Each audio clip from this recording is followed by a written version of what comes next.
Hello दोस्तों, कैसे हैं आप सब। मैं शुभम मिश्रा सरकारी गाइड के यूट्यूब चैनल पर आप सभी का स्वागत करता हूं। दोस्तों, एसएससी सीजीएल की इस जॉब प्रोफाइल सीरीज में आज हम जिस पोस्ट की बात करेंगे उसका नाम है असिस्टेंट सेक्शन ऑफिसर सीएसएस। दोस्तों, इस पोस्ट की जानकारी के अलावा मैं आपको बताऊंगा सीएसएस के बारे में। सीएसएस यानी सेंट्रल सेक्रेटेरिएट सर्विस, इसमें आती हैं 50 मिनिस्ट्रीज और इन मिनिस्ट्रीज में कैंडिडेट्स यूपीएससी, सीजीएल और अदर स्टेट एग्जाम से भी आते हैं। तो आप इस वीडियो को देखने के बाद अपने सीजीएल, यूपीएससी और अदर स्टेट्स के दोस्तों के साथ भी शेयर करें जिससे उनको भी फायदा मिले। तो चलिए शुरू करते हैं।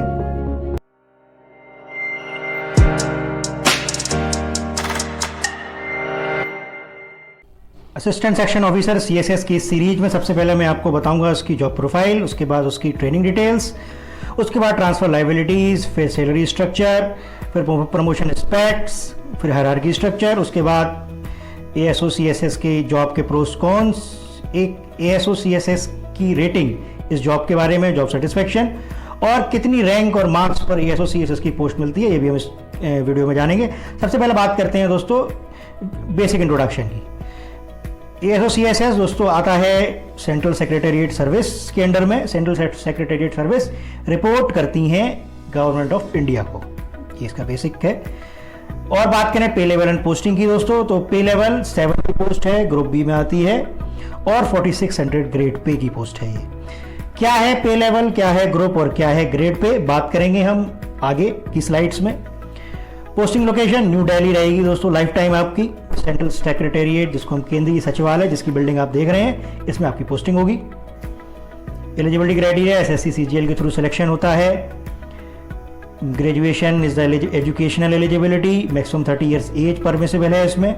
टोटल वैकेंसीज सीजीएल 2017 में 8718 थी, एएसओ सीएसएस की उसमें से 386 वैकेंसी थी दोस्तों।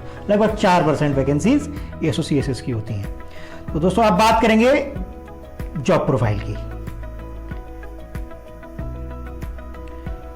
दोस्तों जॉब प्रोफाइल में सबसे पहले मैं आपको सीएसएस के बारे में एक्सप्लेन करूंगा, उसके बाद हम एएसओ सीएसएस के काम को समझेंगे। सीएसएस जिसको हम बोलते हैं सेंट्रल सेक्रेटेरिएट सर्विस, रिपोर्ट करती है गवर्नमेंट ऑफ इंडिया को।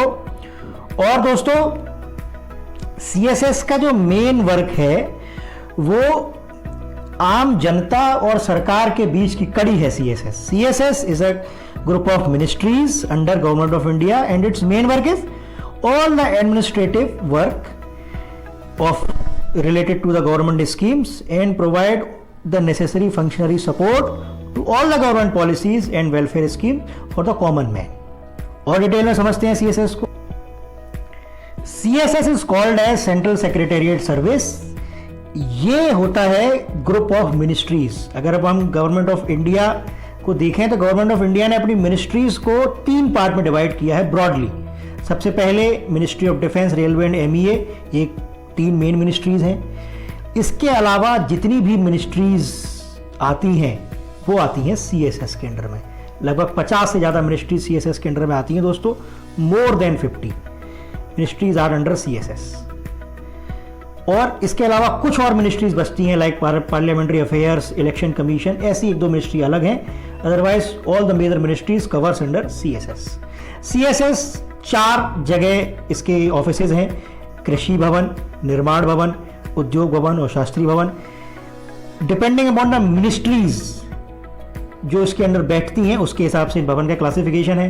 कृषि भवन में जैसा कि नाम से क्लियर है, agriculture ministry, food and consumer ministry और रूरल डेवलपमेंट मिनिस्ट्री बैठती है। निर्माण भवन में health and family welfare, rural development and power. उद्योग भवन में commerce, industry, textile and MSME. और शास्त्री भवन में बैठती हैं दोस्तों HRD, petroleum and information broadcasting.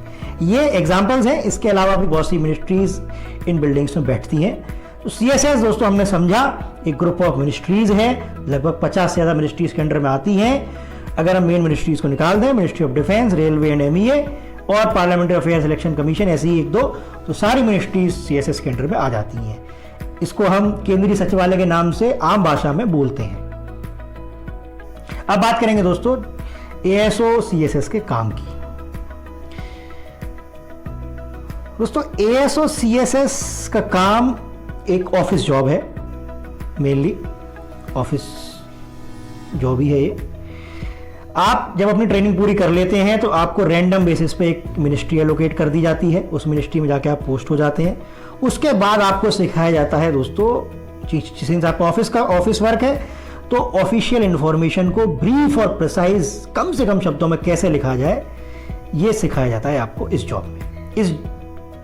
जब आप ये चीज़ सीख लेते हैं ओवर द टाइम, फिर दोस्तों आपको daily noting and drafting of the letters बोलते हैं इसको, वो करना होता है। लेटर्स, एक मिनिस्ट्री गवर्नमेंट में जब दूसरी मिनिस्ट्री से कम्युनिकेट करती है तो वो लेटर्स के थ्रू करती है दोस्तों।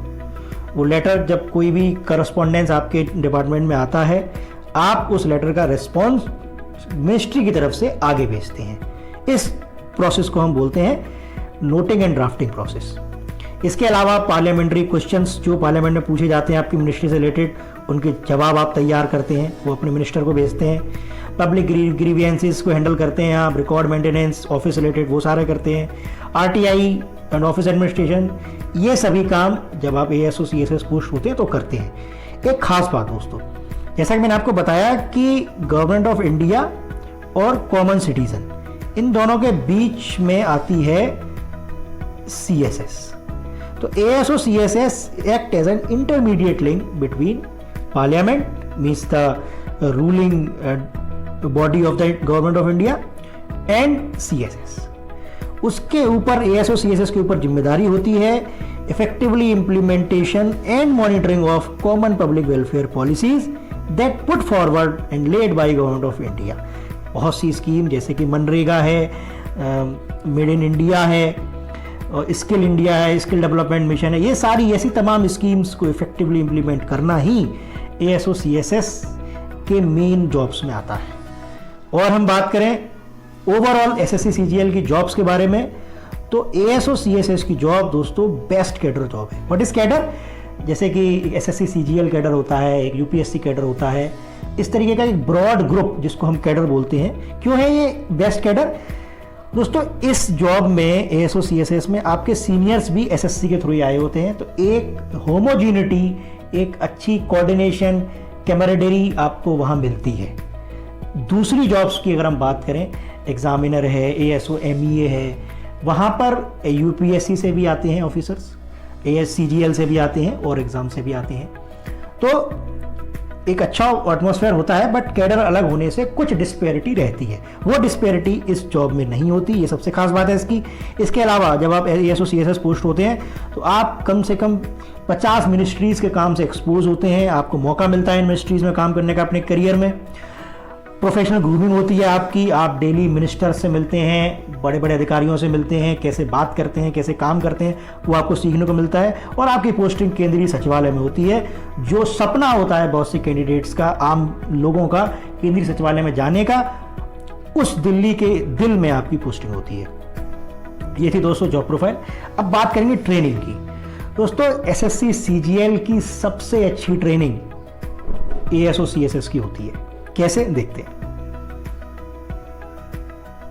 Training of ASO CSS is the best and most interactive training among all the post offered under SSC CGL। क्यों? चलिए बताता हूं आपको, एक्सप्लेन करता हूं आपके लिए। सबसे पहले बेसिक जानकारी, 3 महीने की ट्रेनिंग होगी आपकी दोस्तों। और कहां होगी? Institute of secretarial training and management. ये 4 जगह है भारत में, न्यू दिल्ली, गुरुग्राम, चंडीगढ़, हैदराबाद। इसमें से किसी एक जगह दोस्तों आपकी ट्रेनिंग होगी। इस ट्रेनिंग में सबसे खास बात दोस्तों, आपको भारत दर्शन कराया जाएगा। क्या होता है भारत दर्शन? आप भारत के अलग अलग भूभागों पर जाकर, जैसे कि ऊपर पहाड़ों में भी आप जाते हैं, नीचे समुद्र के पास भी जाते हैं, साउथ में भी जाते हैं, नॉर्थ ईस्ट में भी जाते हैं, असम में भी जाते हैं, मथुरा, मतलब ईच एंड एवरी लैंडस्केप आपको ट्रैवल करने का मौका मिलता है, लोगों से, पूरे भारत के लोगों से मिलने का मौका मिलता है। इसके साथ ही आपके साथ एक NGO भी अटैच किया जाता है, जिसमें आप ये समझते हैं कि NGO की वर्किंग क्या क्या, कैसे काम करते हैं NGO, वो आप समझते हैं। और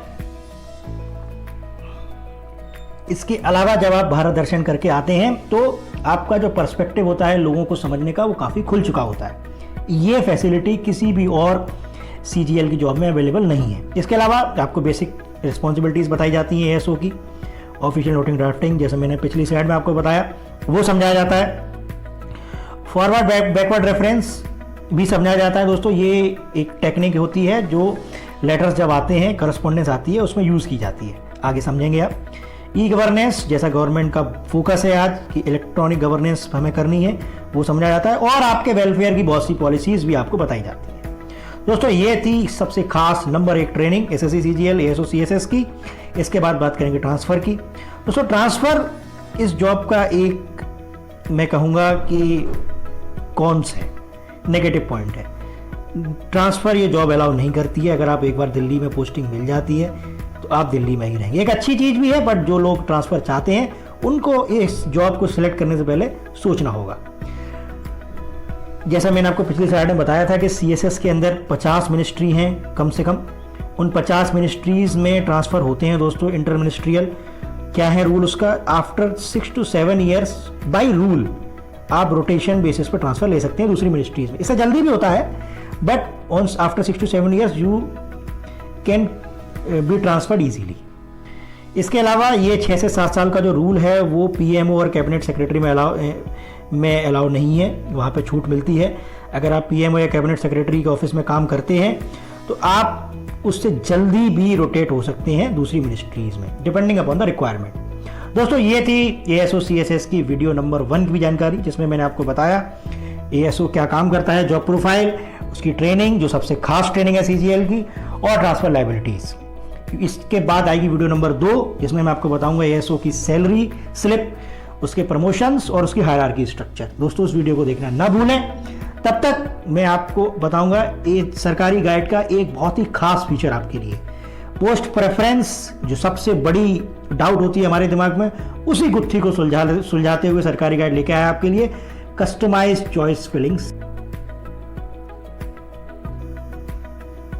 दोस्तों SSC आपको देता है टोटल 32 पोस्ट। CCFS इस टूल से आप देख सकते हैं, it is a customisation tool to decide post preference as per your own criteria. You can decide post preference by salary, power, posting location, workload, time for self study and many more। दोस्तों हम जब SSC CGL की तैयारी कर रहे होते हैं तब इन 32 पोस्ट के बारे में डिटेल में जानने का हमें कभी टाइम ही नहीं मिलता, हमारे पास तैयारी से ही फुर्सत नहीं होती। तो सरकारी गाइड की टीम ने दोस्तों इन सभी 32 पोस्ट के सक्सेसफुल कैंडिडेट से जाके बात की, उन्होंने हमें हर पोस्ट के बारे में जानकारी दी। और दोस्तों आपको ये जान के आश्चर्य होगा कि हमें पता चला कि जिन पोस्ट को हम बहुत अच्छा समझते हैं उनकी भी कुछ खामियां हैं, जैसे कि sub inspector CBI। Sub inspector CBI अगर हम पावर की बात करें तो सबसे ऊपर सबसे अच्छी पोस्ट है, पर अगर हम बात करें टाइम फॉर सेल्फ स्टडी की तो CBI सबसे नीचे आती है। दूसरी तरफ ASO MEA हर पैरामीटर में सबसे अच्छी पोस्ट है, पर अगर हम बात करें प्रमोशन की तो ASO MEA के प्रमोशन की रेटिंग 2 out of 5 है। जहां दूसरी पोस्ट आपको ASO CSS, इसकी हम अभी बात करके चुके हैं, वो 5 साल में आपको प्रमोशन देती है, ASO MEA में 12 साल में प्रमोशन होता है।